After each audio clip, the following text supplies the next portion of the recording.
This talk. This meeting is being recorded, as it should be. It's really an honor to introduce Colleen. She's been a fantastic student and really one of the most exceptional individuals, especially in managing to bridge the cultures of three very exciting and different groups, and has managed to do a PhD that taps on great ideas from all three of them, and as you'll see, is modular and compositional, both in terms of the research and in terms of how it draws on different research traditions. So I've just been very happy to work with Colleen, and I'm sure her other advisors also have similar words of introduction. Yeah, so I can also maybe say a few things. Just to, about the work, one of the things I think is super interesting about the work that Colleen will discuss is that it really bridges three very different fields: robotics, machine learning, and computer vision, and really brings to the forefront kind of the intersections of these areas. So in her research, Colleen has actually done quite a few things, in many cases before they were cool, so to speak. So she actually has done some of the earliest work on sim-to-real transfer in DeepRL, for example, kind of before this became the thing that everyone else wanted to do. Some very exciting pioneering work on modular representations for policies in RL. Now this is of course a very common thing, but at the time it was a pretty new and unusual idea. And since then she's been working a lot on object-centric representations, bringing in concepts from computer vision into robotics, and also compositional representations that satisfy certain arithmetic operations. And I think one of the really exciting themes in some of this work that hopefully Colleen will discuss is how computer vision can help robotics, but also how robotics can help computer vision, how basically embodied agents that interact with their environment can learn things about the world and pull those into visual representations with kind of minimal additional manual intervention. So yeah, that's my introduction. If Peter is here, maybe Peter wants to say a few words. So Trevor and Sergey summarized it really well. Just want to reemphasize I'm extremely impressed with how Colleen's been able to bridge three very different disciplines. At least they were different disciplines a few years ago, but now they're brought a lot closer together, computer vision, machine learning, and robotics, and doing that in a way that's been extremely effective. Much looking forward to your talk, Colleen. Thanks.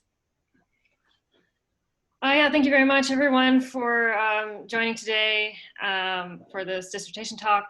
I'll be discussing my work, specifically targeting learning modular and compositional models for robots to learn how to do cool things. So this is a demonstration that was shown 10 years ago of robots assembling pens. And in 2010, this seemed very exciting. These robots can find the little pen pieces in the environment. They're collaborating together to perform the task. And if this was happening 10 years ago, why don't we have robots everywhere yet? Why haven't we really bridged this gap from these robots doing things in a demo to actual real-world uses of robots in our day-to-day lives? So I don't know precisely how these robots were programmed, but I would expect it's some form of pipeline where some engineers wrote a way of finding pens given some sensor data. There's some motion plan to reach the pens and pick them up and put them together. And basically lots of different components that were each written by experts in their field who all have to talk to each other and make sure all the pieces go and fit together. So this is a lot of work. Each time you want to deploy the robots into a new task or demo, all this work has to be done, again, by experts in the field. So this is probably one of the reasons robots aren't everywhere yet. But in the last 5 years, there's been a lot of work in getting robots to learn on their own from their environment, which would hopefully make robots accessible to people who are not experts in robotics. If all you need is to just let the robot interact with the world and it will learn how to do a task, then now supposedly everyone could have a robot that does something they care about. But there's still not robots everywhere doing all our things for us. So we still have a ways to go. And one aspect of the learned approaches that was kind of lost when we went from the more pipeline approach is that we lose some ideas of compositionality. So in the pipeline approach, if you write a sensor module that can recognize green squares and you feed that to the rest of your task, and now you want to use it on red squares, you just have to change the sensor part, and the rest of the network, the rest of the pipeline can probably remain the same. But in machine learning, if you train on some set of data that includes green squares and red circles, you have no guarantee at all that it will do the right thing if you now have red squares or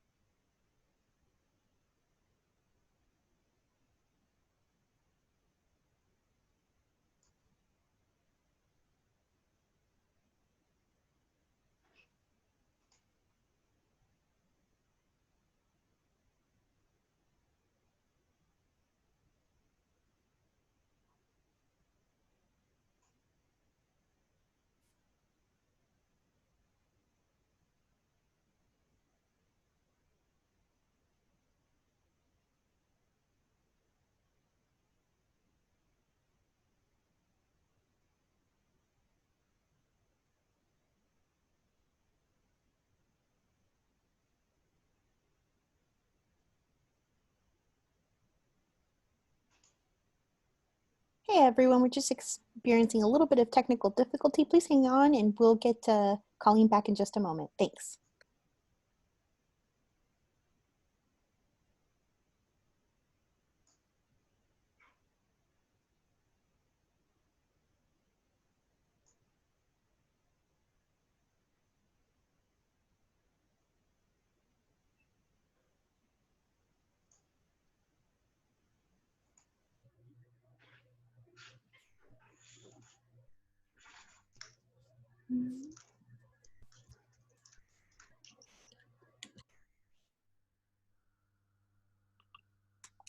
okay, there we go.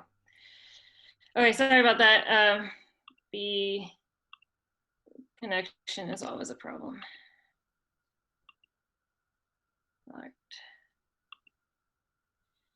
Okay, so as I was saying before, with machine learning, we struggle to deal with the operating on the composition of what was seen during training. And so for robotics, this is a big problem because collecting data is always really difficult. It's expensive if you need to have your robot working in the real world and receiving supervision from human labelers. So in my work, I approach this problem of trying to get robots to learn from their experience, but still be able to perform well on things that are outside of what was seen during training.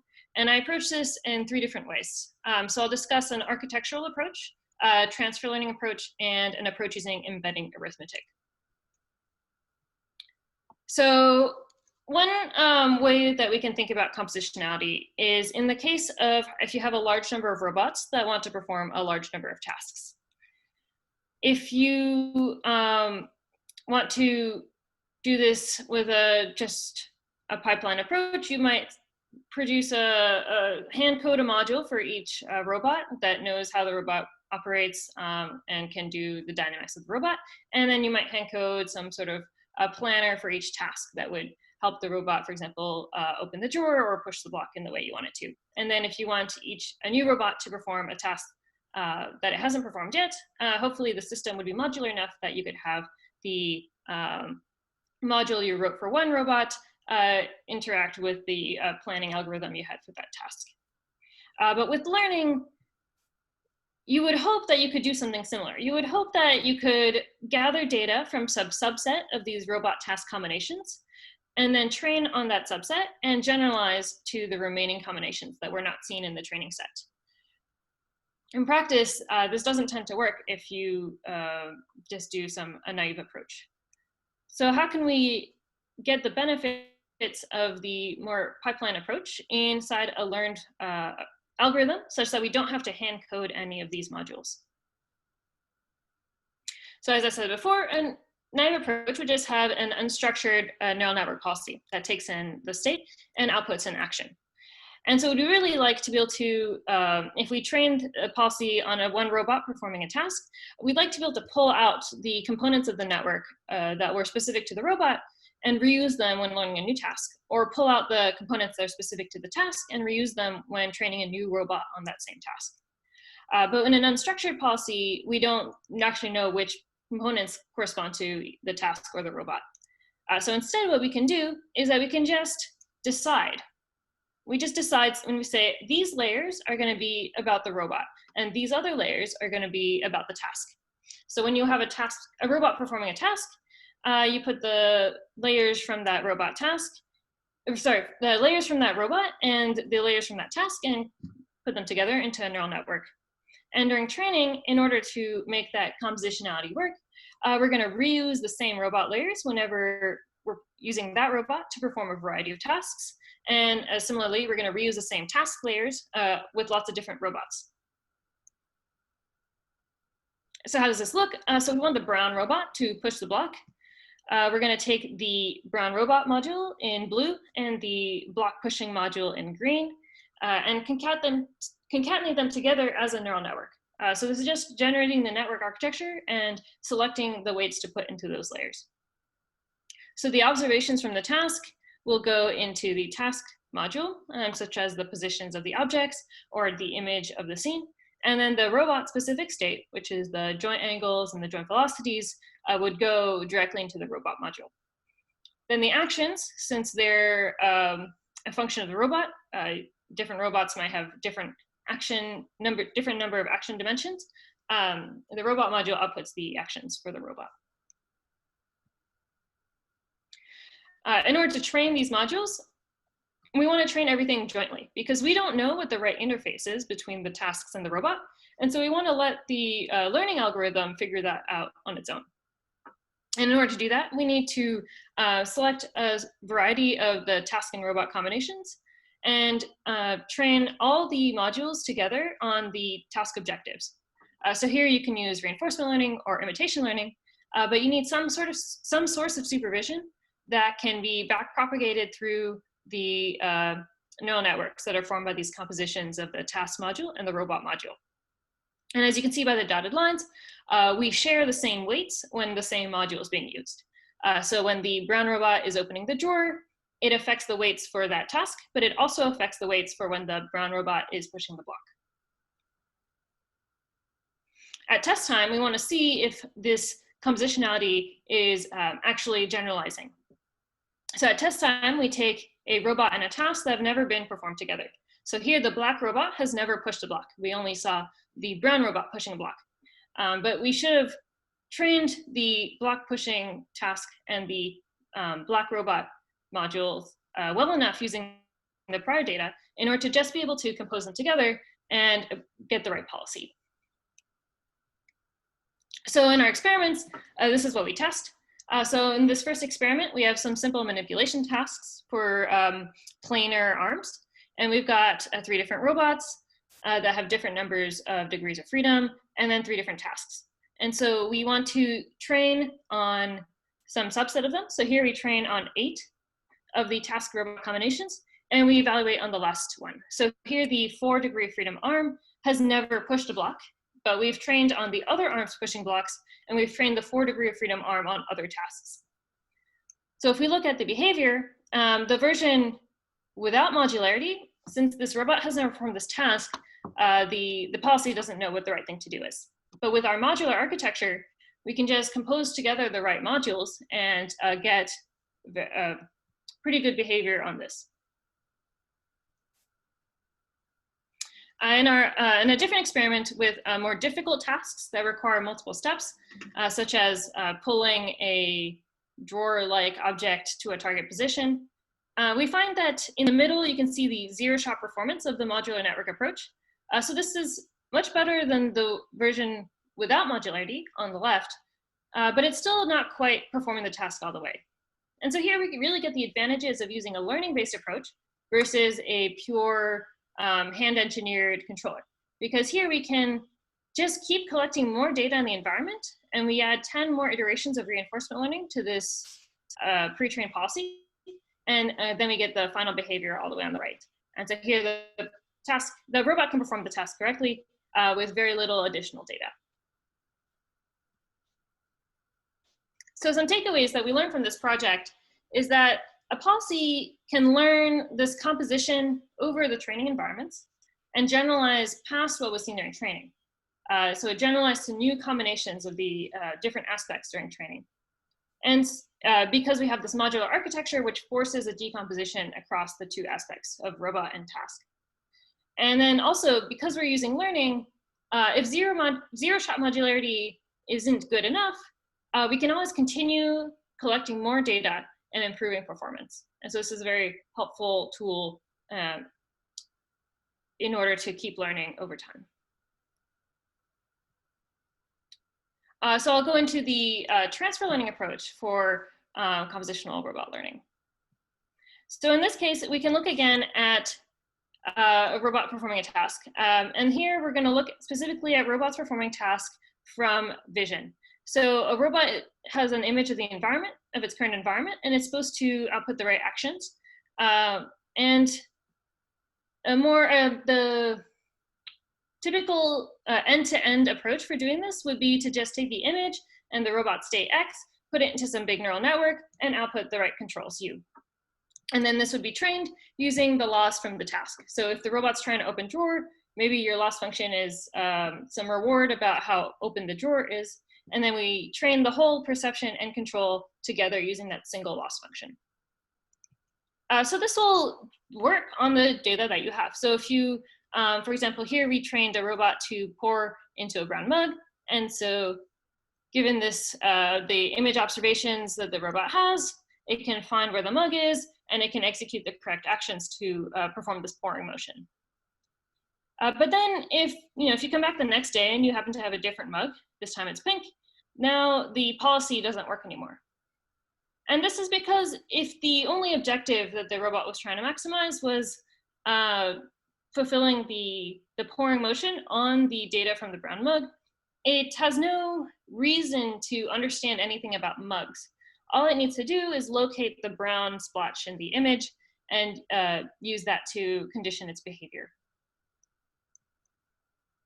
But we know that neural networks have been trained to find mugs. We know that we can train networks to understand the semantic similarities between different objects. So for example, this is trained on an object detection data set, and it classifies our mug as a cup, and it classifies other cups as cups. And so it knows that different cup objects are similar. And so something that has this prior could learn that a pink mug is similar to a brown mug, and that those are not just pink pixels and brown pixels. So we could do something entirely modular. We could say first, we'll train a perception model, which will be trained on object detection, and then we'll use the output of the detection module to output the right controls. So we can have this entirely separate, and that will work on subset of objects. But the problem is that if you are purely relying on object detection data sets, you're going to miss out on a variety of classes that aren't well represented or that aren't distinguishable. So for example, these are images where an object detection network that was trained on MS-COCO is being applied to images from the robot domain. And some objects are very well detected, like orange and spoon, but some objects like a dustpan isn't differentiated from a spoon. And on the left, some objects aren't detected at all. So it'd be really nice if we could get the advantages of this network, which knows that oranges are similar to other oranges and mugs are similar to other mugs, without being limited by this class distinction, and being able to update it a little bit using the data from our robot domain, which obviously looks very different from the data from the object detection data set. So we want to do some sort of joint learning that still has this modular flavor.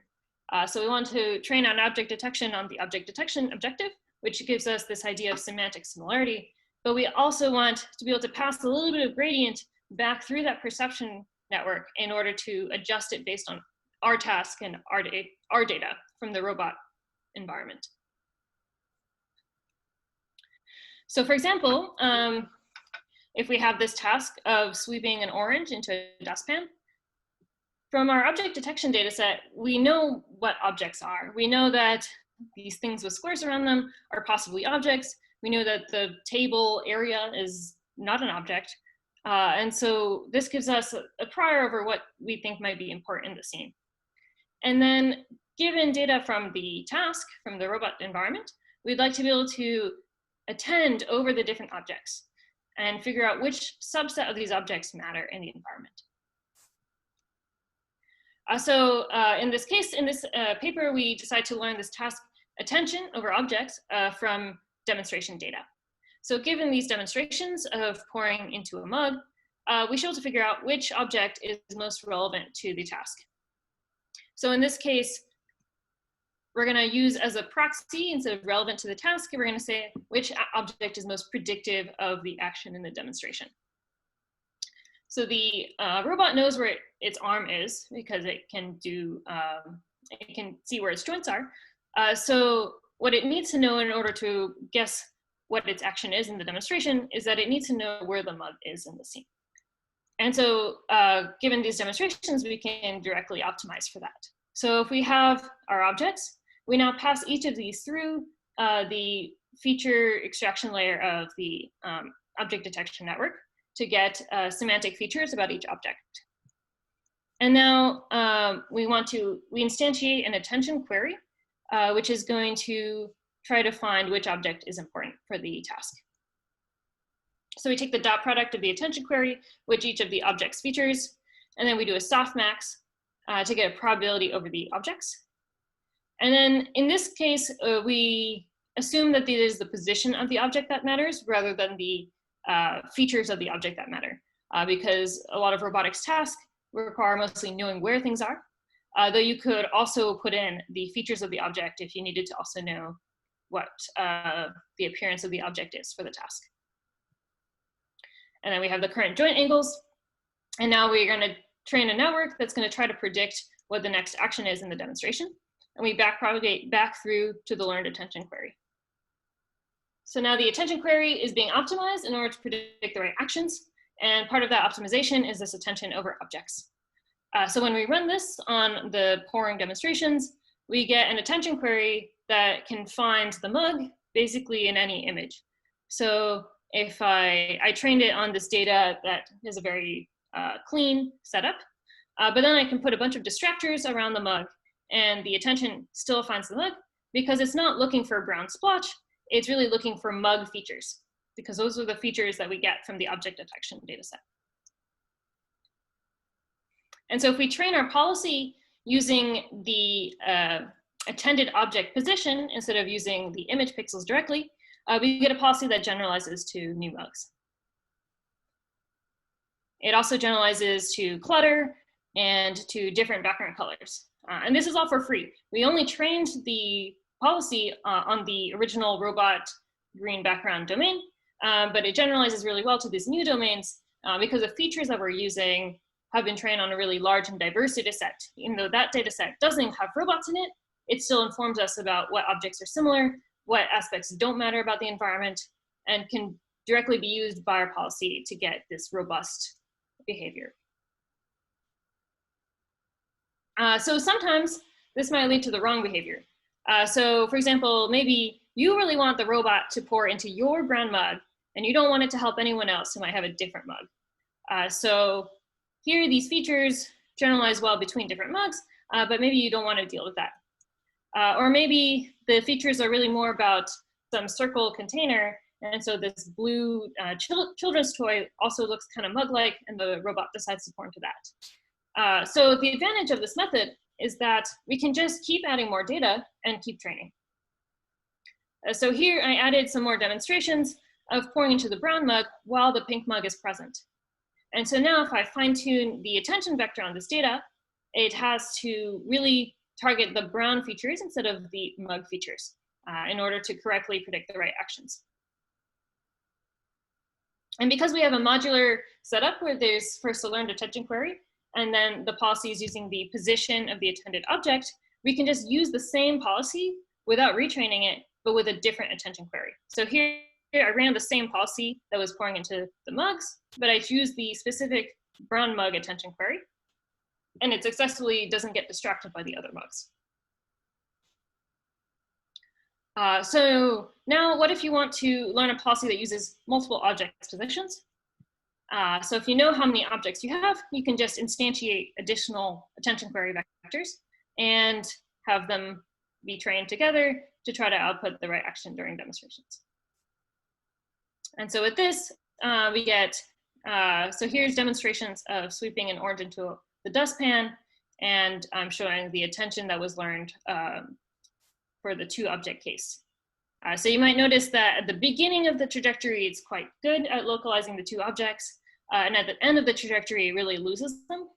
So this is an interesting side effect of using the demonstration action prediction objective, which is that at the end of the trajectory, the actions are pretty much deterministic, where the actions are not a function of the observation. The action is always keep going forward at the end of the trajectory, and so it doesn't have any incentive to correctly localize the objects if the policy doesn't depend on the object position at that point. But since we're learning a policy with this, and we haven't hard-coded some behavior based on the object positions, it doesn't really matter, because the policy will just try to maximize its reward and compensate for whatever errors there are in the object positioning.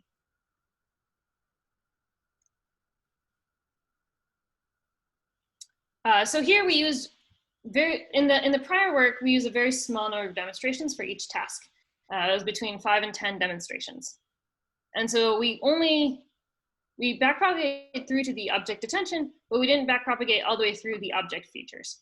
But in the case where we have a very large data set, such as in driving, we can actually learn the whole thing together based on all of the data. So we do that in, so this was in the follow-up work. We trained a similar object-centric model from imitation learning for driving. And instead of keeping the features directly from object detection, we backpropagated through the whole thing with the imitation learning loss. And we get a driving policy that tells you which objects in the environment it's attending to. So maybe it's looking at the person, it's looking at the nearby car, and it also generalizes better to new intersections, and it doesn't crash as much as the fully just image pixels to actions version. So takeaways from this project is that we can really benefit by transferring features from other tasks that have very diverse data sets, and this gives us generalization across semantic classes for free. We can swap out attention vectors in order to change the task, and with enough data, we can learn these features end-to-end while retaining the benefits of the object-centric architecture. So lastly, I'll discuss some work on learning embeddings that perform arithmetic in order to get good representations. So in previous work, we looked at getting object features from supervised data sets like object detection. But sometimes, as I showed in some images, these features are a little wrong. Sometimes they don't pay attention to the objects that you care about. So it'd be really nice if you could keep learning about objects by having the robot interact with the world and without any human supervision or interaction. So this was some work I did at an internship at Google. We realized that if you have an episode of grasping, so the robot reaches into a bin, picks something up, we can learn 3 things. So we know that a grasped object is present in the gripper because the gripper can't click all the way. We know that the object that is currently in the gripper must have been present in the scene before it was grasped. And finally, we know that there is 1 fewer of that object in the scene after grasping because that object is in your gripper. It can only be in one place at one time. So with these 3 facts, we can set up a representation learning objective. So we say, let's learn some representation of the image such that this representation, which is a vector, minus the representation of the scene after you grasped, is equal to the representation of the image of your gripper holding the object. what is this objective saying? This objective is saying that scenes should be embedded as a multi-set of objects. That vector embedding should be something along the lines of you have one cup, you have one bottle, or you have just one cup, and you have, so one cup and one bottle minus one cup equals one bottle. It also says that your grasped object embedding has to be viewpoint invariant, because when you're grasping with this kind of gripper, you don't know what orientation the object is going to look like in your gripper after you grasped. So to set up this embedding architecture, we use a fully convolutional approach, which will come in handy in a little bit later. So we have a fully convolutional network, which outputs a spatial feature map. So this is basically at each pixel, we have a vector embedding of that pixel, and then we sum over all the pixels to get a single vector embedding. We do the same thing for the scene after grasping, and also for the the gripper image. For the gripper image, we use different neural network weights because the resolution is different, the viewpoints are different. But then we have these single vector embeddings of each image, and we apply our training objective, which is that the embedding of the scene before grasping minus the embedding of the scene after grasping should be similar to the embedding of the gripper image, and it should be different from embeddings of other images from other episodes. So now we can use our localization property. So if we've trained this correctly, that means that the embedding at each pixel in the spatial feature map should, in some sense, represent the embedding of the present at each pixel.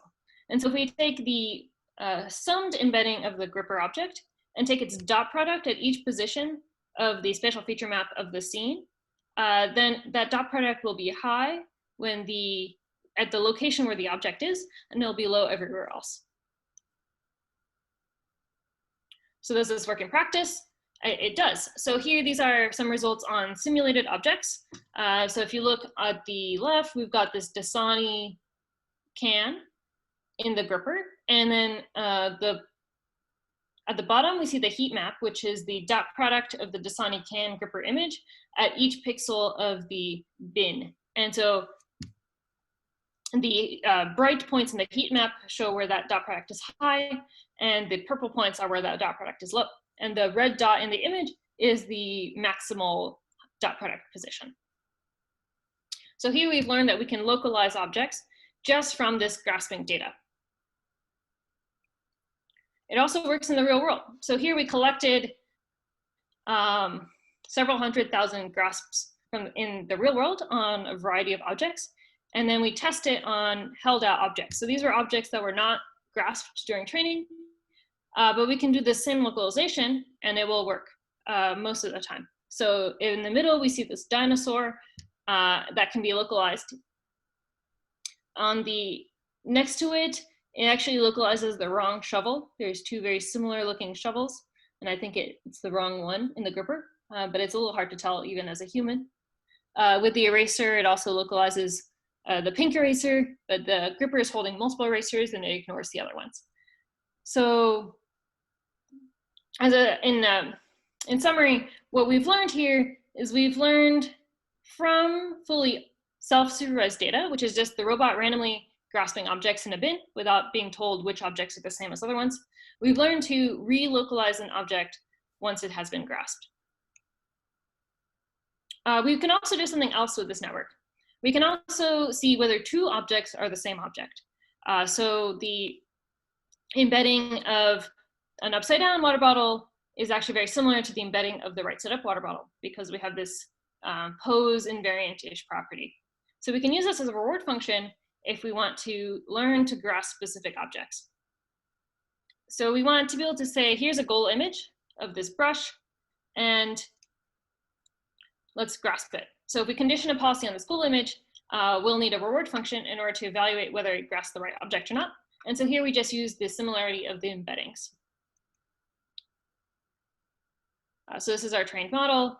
Given this goal image of the Lego and sock, it actually picks up the Lego and sock together and gets a high reward function.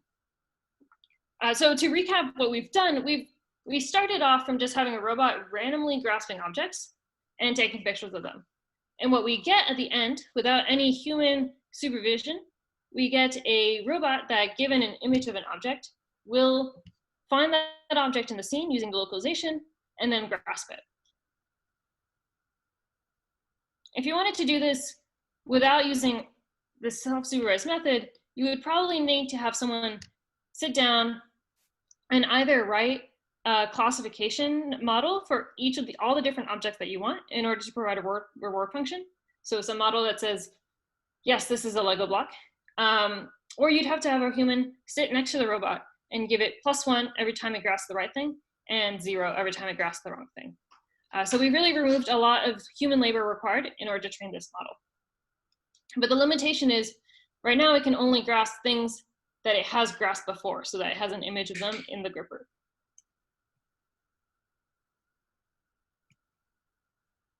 So some takeaways is that we were able to learn fully self-supervised grasping given just this non-supervised grasping. So we went from grasping randomly into goal condition grasping. And that this feature space arithmetic is a valuable objective for learning representations of kind of multi-object scenes. And that these embedding properties generalize to new objects. So the grasping was on a different set of objects than the original data was trained on. The localization works on new objects. We get this nice generalization property.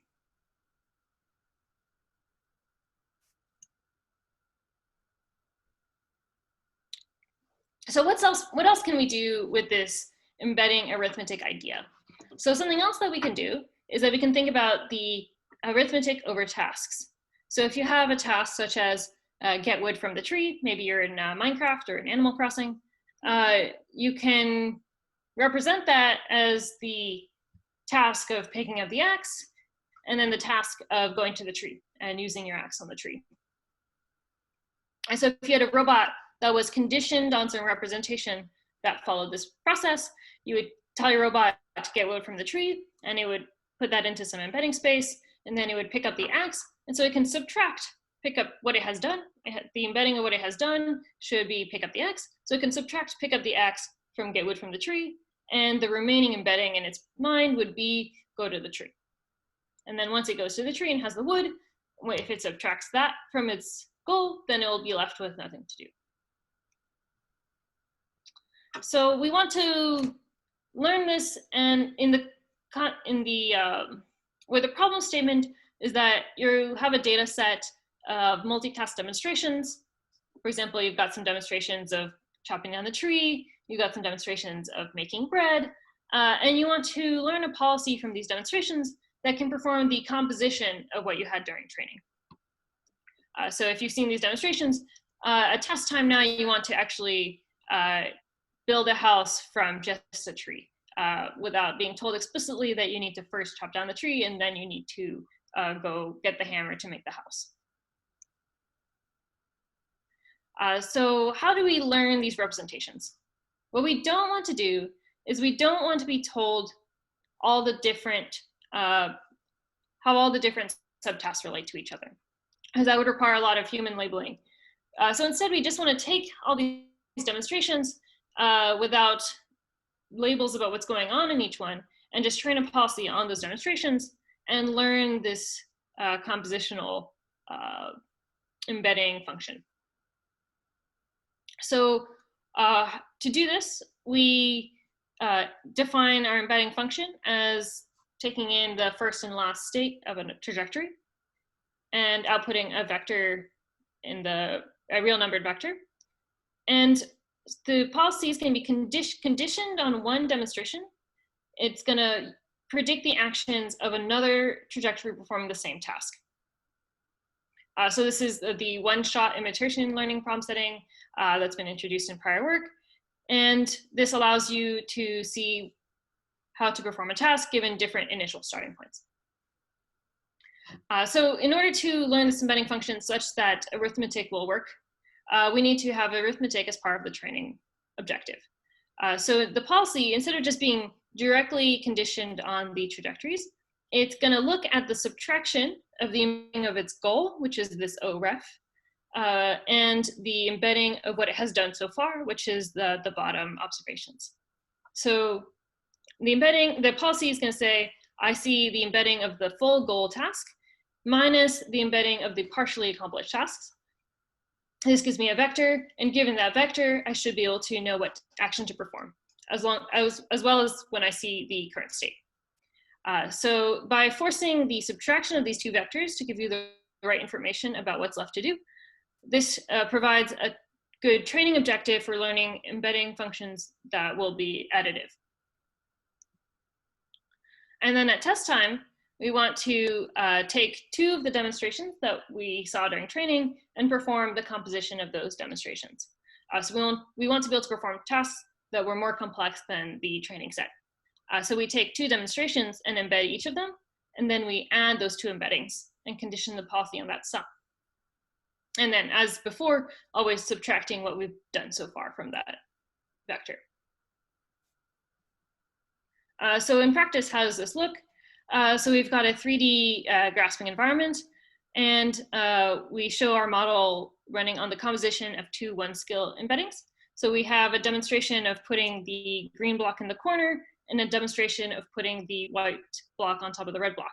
So we embed each of these demonstrations, sum them up, and condition the policy on that sum. So this is our learned model, and it's looking at the sum of those two embeddings, and so it's performing both of those tasks.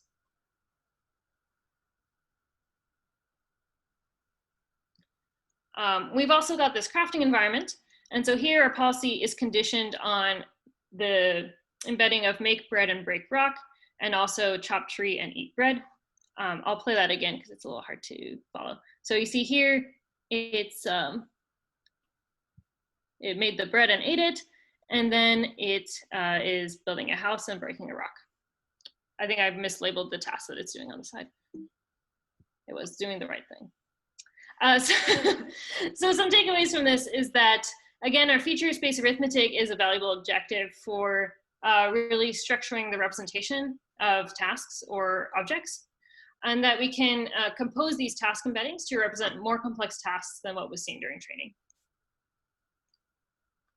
And we showed an architectural approach, transforming approach, and embedding arithmetic approach to try to get more compositionality and modularity in robot learning in order to really try to generalize past the training set at evaluation time.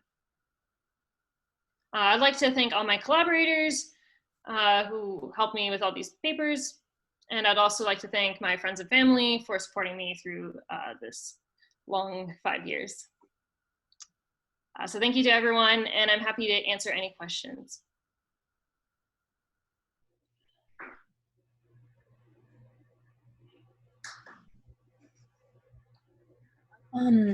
If anybody has any questions, please use the raise hand feature, and I've made it so you can unmute yourself now. So.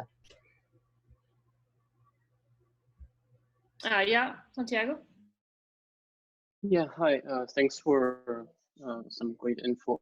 I was wondering, when you were talking about the robot that was doing the cups, pouring into the cups and the color. So in order to condition it on the brown mug, you put a couple more demonstrations on just getting specifically there. If you take the brown mug away but leave the pink one, does it still know to pour into the pink one? Or do you need to just kind of build up a whole bunch of very specific modules to get the behavior that you want? I see, yes. So the behavior that you get is a function of the features that you're doing the attention over. So if when I fine-tuned the attention on this new data where the pink mug is present and it's being ignored, then I never tried seeing what the policy would do if it only had the pink mug present. I think it would depend on what other things in the scene were visible. It would always select the most similar objects in the scene. It's just doing an argmax over the objects based on their feature similarity. So it will pick something, but what it does pick will be, it's hard to know until you try it out on an image. So if you're trying to do some really complicated thing that's very different from the features, for example, if you want to, I don't know, attend to plates and forks but not bowls, I think that'd be a really difficult thing to learn over the features. But if you're learning something that's well in line with the priors from the object detection task, then it would work better.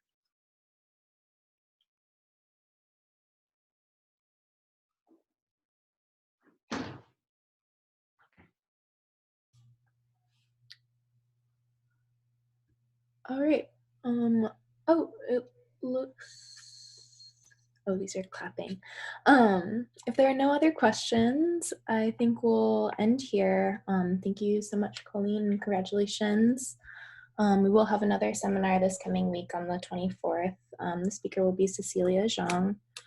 So we'll send out information on her this coming week. Okay, thank you very much. Thank you.